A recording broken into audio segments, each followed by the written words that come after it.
اور وہ بات بھی یاد ہے جو انہوں نے کہی تھی کہ خدایا اگر یہ واقعی حق ہے اور تیری طرف سے ہے تو ہم پر آسمان سے پتھر برسا دے یا کوئی دردناک عذاب ہم پر لے آ۔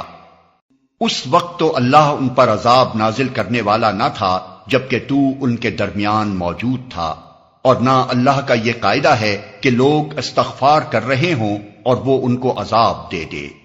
لیکن اب کیوں نہ وہ ان پر عذاب نازل کرے جبکہ وہ مسجد حرام کا راستہ روک رہے ہیں، حالانکہ وہ اس مسجد کے جائز متولی نہیں ہیں۔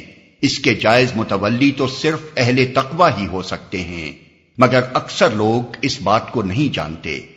بیت اللہ کے پاس ان لوگوں کی نماز کیا ہوتی ہے، بس سیٹیاں بجاتے اور تالیاں پیٹتے ہیں۔ پس اب لو اس عذاب کا مزہ چکھو اپنے اس انکار حق کی پاداش میں جو تم کرتے رہے ہو۔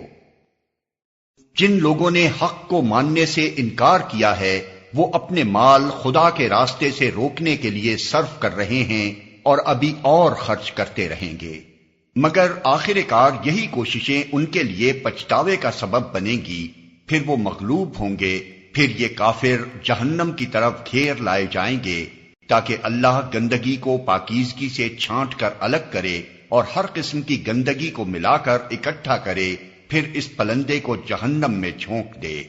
یہی لوگ اصلی دیوالیے ہیں۔